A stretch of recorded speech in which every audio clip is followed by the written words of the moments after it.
आप सभी भाई बहनों का आध्यात्मिक ज्ञानात्मक चैनल की संध्या बेला ज्ञान कक्षा में एक बार फिर स्वागत है। आज की चर्चा का विषय है गैर जमानती वारंट।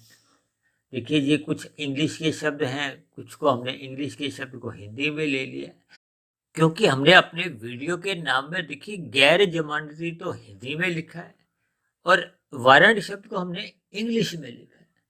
एक महत्व बताने के लिए, ताकि हम अपने मिले हुए जीवन में पाप कर्मों से बचें, क्योंकि गैर जमानती वारंट हमें यही समझाते हैं कि मनुष्य को इसका पालन करना होता है, पकड़ दिया जाता है, केवल इतना ही अर्थ है। एक साधारण मनुष्य को जल्दी समझ में आ जाता है, तो क्योंकि हम अपनी सैद्धांतिक बातों को विशेष रूप से देखिए कर्म फल सिद्धांत की एक स्थितियों को समझाने के लिए हम न्यायालय की शब्दों को कभी-कभी ले लेते हैं। जब आपके हमारे व्यवहार में जिन-जिन शब्दों का अधिक प्रचलन में आ चुके होते हैं, जो एक साधारण मनुष्य को जल्दी समझ में आ जाते हैं। देखिए, हमारा कोई न्यायालय की स्थितियों पर कुछ समझाने का तो कोई आध्यात्मिक ज्ञानात्मक चैनल में कोई स्थितियाँ नहीं बनती।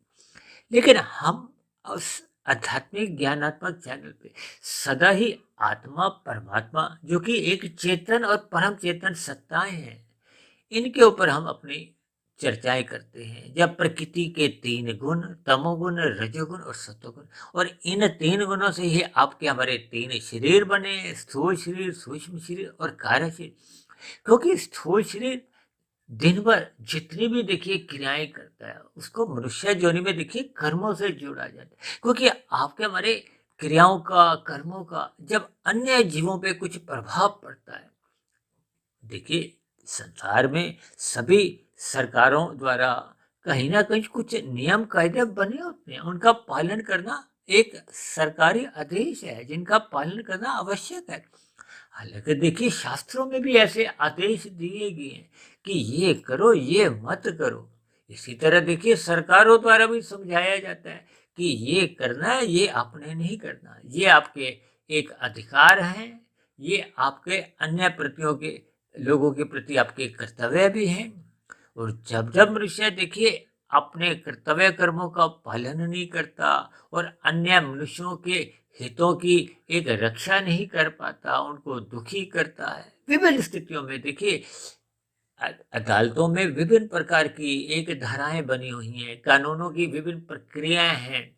हालांकि मेरा देखिए कोई इस स्थिति विशेष पर कोई विशेष ज्ञान नहीं है। ये तो मैं देखिए न्यायालय द्वारा या पुलिस विभाग द्वारा जैसे जैसे कुछ प्रचलित शब्द होते हैं, उनको मैं अपना एक आध्यात्मिक दृष्टिकोण से उनका एक सहारा लेते हुए अपनी सैद्धांतिक बातों को ही मूलभूत रूप से समझाने का एक प्रयास करते हैं। क्योंकि जब जब आपका हमारा देखिए आध्यात्मिक एक उन्नति होने लगती है, यानी कि जब जब हम अपने कर्तव्य कर्मों का पालन करने लगते हैं, क्योंकि धर्म जब जब निभाया जाता है तो फिर अन्य समाज के सभी मनुष्यों का ही नहीं, प्रकृति के सभी जीवों का एक हितों की रक्षा होती है, समाज में सुख शांति बनी रहती है। क्योंकि जितने भी नियम कायदे बने हुए हैं या कानून बने हुए हैं, उनके पीछे का एक ही उद्देश्य है कि समाज में भाईचारा बना रहे, किसी मनुष्य द्वारा अन्य मनुष्य के साथ कुछ गलत बात नहीं हो, यानी कि हम अपने कर्तव्य कर्मों का पालन करें। और प्रकृति के देखिए अन्य जीवों के प्रति तो देखिए कानून में भी कोई इतनी एक व्यवस्थाएं नहीं दी गई। हालांकि कुछ स्थितियों विशेष में कानून बने हुए हैं कि इस पक्षी का या इस पशु का हम हत्या नहीं कर सकते, लेकिन साधारण स्थितियों में तो देखिए हम घर पे देखिए कितने ही अपने सुख के लिए मच्छरों को मारते हैं, या कुछ और विभिन्न स्थितियों से हम अपनी दिनचर्या में ये सभी अपराध पाप कर्म करते हैं। उनका भले ही देखिए कानून की व्यवस्था में कोई अपराध नहीं माना जाता, लेकिन परमात्मा की व्यवस्था में कर्मफल सिद्धांत के अनुसार, क्योंकि परमात्मा के यहाँ तो देखिए आपके मेरे कर्मों का जो भी लेखा जोखा बनता है, जिसको आज मैंने गैर जमानती वारंट से इसलिए जोड़ा है क्योंकि आपके मेरे किए गए कर्मों का जो जो कर्माशय बनता जाता है, उस कर्माशय का देखिए एक समय विशेष के बाद फल आना निश्चित है। ये कर्मफल सिद्धांत है। अक्सर मैं यहाँ कहता रहता हूँ ना कि हम कभी-कभी देखिए लाल बत्ती जंप करते हैं, कोई हमें नहीं देख रहा तो आपका हमारा चलाना नहीं भी करता। लेकिन परमात्मा के यहाँ तो देखिए जैसे ही आपने कानून का उल्लंघन किया, आपका चालान परमात्मा के यहाँ को प्रकृति के यहाँ उसी क्षण विशेष में ही कट जाता है। देखिए कभी-कभी कोई मनुष्य देखिए हत्या जैसे संगीन अपराध भी करता है, विभिन्न प्रकार के छल कपट, ठगी, हेरा-फेरी ये करता है। यहाँ की न्यायालय में देखिए कभी-कभी ऐसे मनुष्य बच भी जाते हैं, क्योंकि न्यायालय द्वारा उन्हें उन्हीं स्थितियों पर ही देखिए सजा सुनाई जाती है जब कुछ तथ्य, कुछ गवाहों के आधार पर जो-जो स्थितियाँ उसके विपरीत जाती हैं या कानून की एक स्थिति विशेष में उसको दंड देने का विधान होता है। लेकिन परमात्मा के यहाँ तो देखिए कर्मफल सिद्धांत के अनुसार ऐसी सभी धाराएं जो शास्त्रों में लिखी गई हैं, उनके अनुसार आपका हमारा कर्माशय में देखिए जैसे जैसे कर्म हो चुके होते हैं। अक्सर हम कहते हैं ना, हम जैसे जैसे इस भूमि में बीज बोते हैं तो उसकी एक समय बाद उसके एक अंकुरण होता है, फसल तैयार होती है, पौधे लगते हैं, पेड़ बनते हैं, उसमें फल लगते हैं, सुख और दुख। अक्सर हम ये भी कहा करते हैं कि हम देखिए अपने मिले हुए सुखों का त्याग भी कर सकते हैं, परोपकार के कार्यों में लगा सकते हैं, बांट सकते हैं। लेकिन दुखों को हम बांट नहीं सकते। जैसे सरकार द्वारा, न्यायालय द्वारा जब जब आपको में देखिए एक सजा सुनाई जाती है तो उस सजा से हम बच नहीं सकते, हमें जेल में डाल दिया जाता है। अब जेल में जैसे जैसे आपके हमारे अपराध की स्थिति होती है वैसे वैसे आपको में दंड भुगतना होता है। ये सभी स्थितियां देखिए एक मिली जुली सी हैं। लेकिन मेरा देखिए न्यायालय की स्थितियों पर कुछ भी एक विशेष टिप्पणी करने का कोई एक अधिकार भी नहीं है और मेरी कोई इच्छा भी नहीं रहती। लेकिन मेरी देखिए क्योंकि आध्यात्मिक ज्ञानात्मक चैनल है इसलिए मेरी इच्छा बनी रहती है कि शास्त्रों के जो सूक्ष्म बातें हैं, जो गूढ़ रहस्य हैं, जो शास्त्रों में समझाए गए हैं, जो एक साधारण मनुष्य जब शास्त्रों का अध्ययन नहीं करता तब ऐसी स्थिति विशेष में अज्ञानतावश मनुष्य विषय भोगों से असत होता हुआ प्रमादवश, आलस्यवश कितने ही पाप कर्म करता रहता है। अब देखिए 84 लाख प्रकार की योनियां हैं। इस 84 लाख प्रकार की योनियों में केवल और केवल मनुष्य योनि को ही कर्म योनि के साथ जोड़ा गया, भोग जोनी के साथ कहीं भी जोड़ा नहीं गया। मनुष्य से नीचे की देखिए 80 लाख प्रकार की जोनियां हैं जिनको देखिए दंडमय जोनियां कहा जाता है, क्योंकि नीचे की जोनियों में देखिए कोई सुख नहीं है। वो तो अपने अपने किए गए मनुष्य जोनि में जब उन्होंने पाप कर्म अधिक किए थे, अब वर्तमान प्रकृति की व्यवस्था के अनुसार उनको नीचे की जोनियों में जाना पड़ता है, क्योंकि मनुष्य जोनि का अवसर तो तभी मिलता है, जन्म तभी मिलता है जब मनुष्य की मरते समय संचित कर्मों में पाप और पुण्य कर्मों की कम से कम तुल्यता होती है। तुल्यता का अभिप्राय देखिए राशि और सात्विक पुण्य कर्मों से है। ये मिले जुले मिला के कम से कम 50% रहने से ही मनुष्य जो नहीं मिलती है।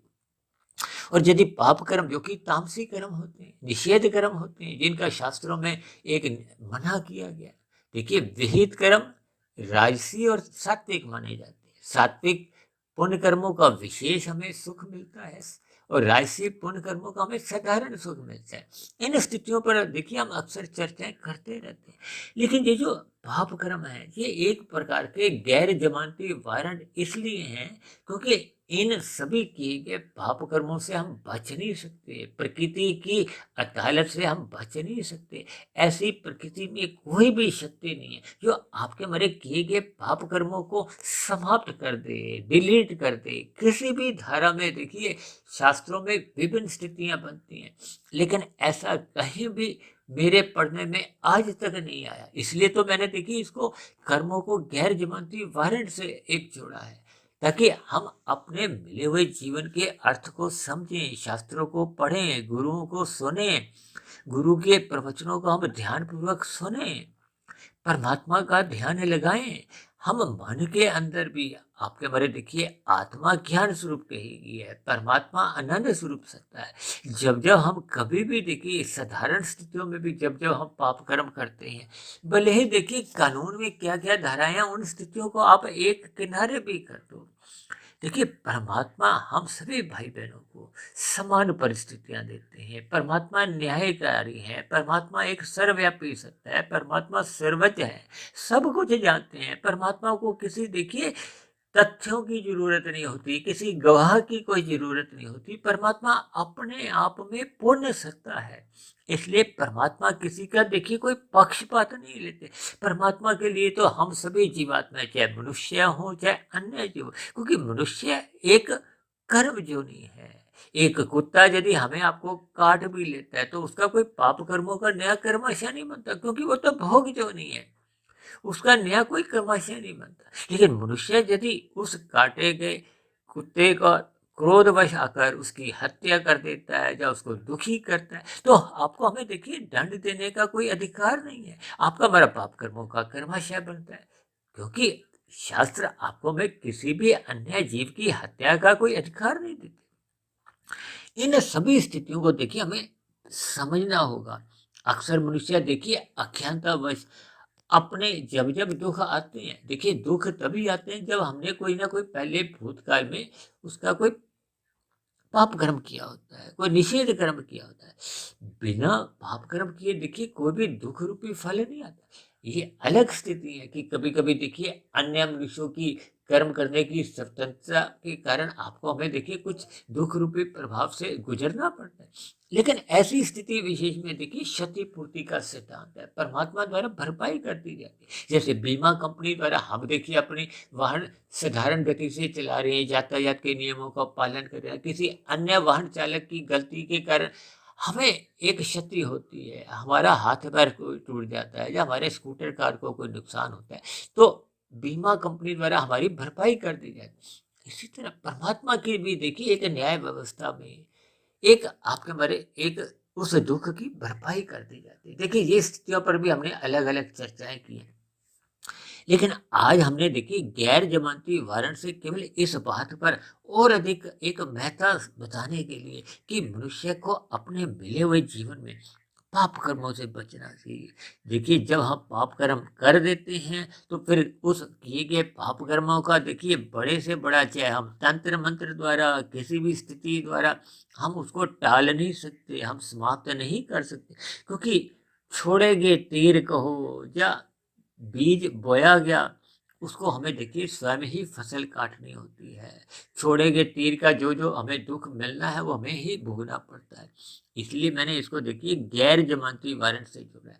जैसे देखिए गैर जमानती वारंट एक मजिस्ट्रेट द्वारा एक आदेश, लिखित आदेश दिए जाते हैं कि अमुक अमुक व्यक्ति को आप पकड़ लाओ, तो पुलिस विभाग द्वारा उस आदेश के अंतर्गत, यानी कि उस गैर जमानती वारंट के आदेश को पालन करने के लिए पुलिस द्वारा उस व्यक्ति विशेष को पकड़कर न्यायालय में पेश किया जाता है, मजिस्ट्रेट के सामने प्रस्तुत किया जाता है।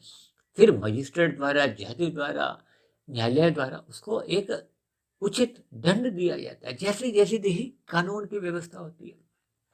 मैंने बार बार कहा ना, देखिए हम कानून की प्रक्रियाओं में नहीं जा रहे, हम उस कानून के शब्दों का एक सहारा लेते हुए अपने कर्म फल सिद्धांत को समझाने का प्रयास कर रहे हैं। हालांकि ये प्रयास तो देखिए हम पिछले 4 वर्षों से, पिछले लगभग 1260 70 80 वीडियो हम बना चुके हैं, उनमें प्रतिदिन ही करते आ रहे हैं। लेकिन जैसे जैसे कुछ शब्द हमें अच्छे लगते हैं, जिन शब्दों द्वारा आपको हमें जल्दी समझ में आ जाती है, आपके हमारे कर्मों में सुधार आने लगता है, उन उन स्थितियों पर हम अपनी वीडियो बनाने का परमात्मा के प्रेरणा से उस पर हम एक चिंतन करते हैं, कुछ शब्दों द्वारा उसको समझाने का प्रयास करते हैं कि किसी तरह मनुष्य के दिमाग में बैठ जाए कि वो पाप कर्मों से बचे, वो अपने सुख के लिए अन्य मनुष्यों को पीड़ा नहीं दे, अन्य मनुष्यों को दुखी नहीं करे, प्रकृति के अन्य जीवों को, देखिए मनुष्य से नीचे की 80 लाख प्रकार की जोनियां हैं, उनको भी जीने का एक अवसर है। देखिए कभी कभी हम अपने आत्मरक्षा के लिए कभी कभी कुछ ऐसी स्थितियों में हम अन्यों की देखिए जीवों की हत्या करते हैं, लेकिन यहाँ यहाँ शास्त्रों द्वारा एक अनुमति दी गई है। तो इन सभी बातों को हमें भावार्थ समझना होगा।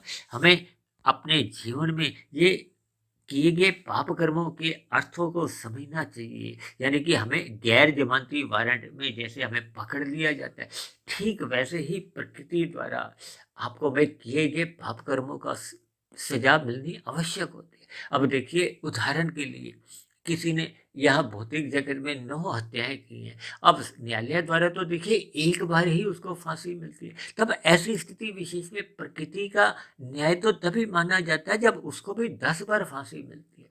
देखिए भौतिक जगत में तो एक बार फांसी होने के बाद शेष 9 प्रकार की फांसी मिलने का कोई एक स्थिति नहीं बन सकती।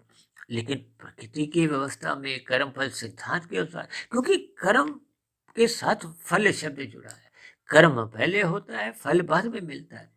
यानी कि कर्म करने वाले को ही फल मिलता है। जैसे गैर जमानती वारंट होते हैं ना, वो उसी मनुष्य को ही पकड़ के लाता है जिसके नाम का वो वारंट इशू होता है। ठीक इसी तरह प्रकृति में भी देखिए जो जो मनुष्य पाप कर्म करता है, फिर प्रकृति उसी के ही विरुद्ध गैर जमानती वारंट इशू करती है।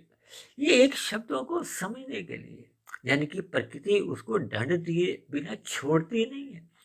यानी कि जैसे उसने 10 हत्याएं की थी, एक हत्या का वो फल यहाँ भुगत चुका है, सजा भुगत चुका है। अब प्रकृति उसको 9 बार फिर बार बार दंड देगी। देखिए कितने ही ऐसे हमारे आपके किए गए पाप कर्म हैं जिनका मनुष्य योनि में देखिए दंड भोगना संभव ही नहीं है। इसलिए तो ये नीचे की देखिए कितनी ही प्रकार की, ये जो 80 लाख प्रकार की योनियां हैं, 30 लाख तरह के देखिए पशुओं की जोनियां हैं, 10 लाख तरह के पक्षियों की जोनियां हैं, 11 लाख तरह के कीड़े मकोड़े कीट पतंगे हैं, 9 लाख तरह के जल में रहने वाले समुद्र में रहने वाले जीव जंतु हैं, 20 लाख तरह की वनस्पति है। ये सभी मिला के 80 लाख होती है। मनुष्य जोनी तो एकमात्र ऐसी जोनी है जो कर्म जोनी है। इसलिए बार बार कहा जाता है कि अपना ज्ञानमय स्थिति में रहो, सत्संग करो। जैसे जैसे हम ज्ञानमय स्थिति में रहते, जैसे अधिक प्रकाश में हमें छोटी से छोटी वस्तु भी नजर आती है, इसी तरह जब जब हम अपने ज्ञानमय स्थिति में रहते हैं तो हमें अपना होने वाला जो छोटे से छोटा कर्म भी है उसका भविष्य में क्या फल आएगा वो हमें पता रहता है। शास्त्रों का ज्ञान हमें समझ में आ जाता है। इसलिए हम सभी भाई बहनों को इस गैर जमानती वारंट से शिक्षा लेते हुए, ज्ञान लेते हुए अपने कर्मों में सुधार लाना होगा।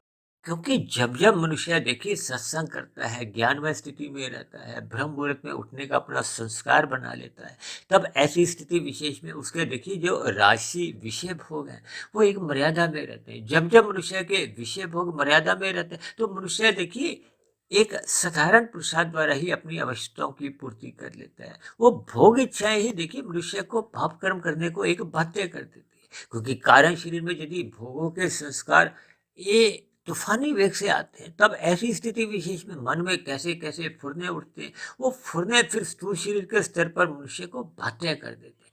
क्योंकि कानून द्वारा जो आपको में दंड मिलता है वो स्थूल शरीर की किए गए पाप कर्मों पे मिलता है। जबकि शास्त्रों में तो ऐसा भी कहा गया, हम मानसिक स्तर पर भी जब जब पाप कर्म करते हैं तो आपका हमारा देखिए बुरे संस्कार बनते हैं। उन बुरे संस्कारों से फिर मन बुद्धि में बुरे बुरे फुरने आते हैं। फिर वो बुरे फुरने जब अधिक वेग से आते हैं, तूफानी वेग से आते हैं, तो फिर वो स्थूल शरीर के स्तर पर पाप कर्म करवाए जाते हैं। इसलिए हमें स्थूल शरीर, कारण शरीर, सूक्ष्म शरीर, इन सभी शरीरों की स्थितियों को समझना होगा। इन सभी स्थितियों पर देखिए हमें लगभग प्रतिदिन ही प्रत्यक्ष रूप से या अप्रत्यक्ष रूप से चर्चाएं करते रहते हैं। तो मेरा कहने का अभिप्राय केवल इतना ही है कि आज की चर्चा में गैर जमानती वारंट से हमें कुछ ज्ञान लेना है, शिक्षा लेनी है, ताकि हम अपने मिले हुए जीवन में पाप कर्मों से बचिए। हम अपने जिस जिस देश में, राज्य में रहते हैं, वहाँ के कानूनों का हमें पालन करना चाहिए।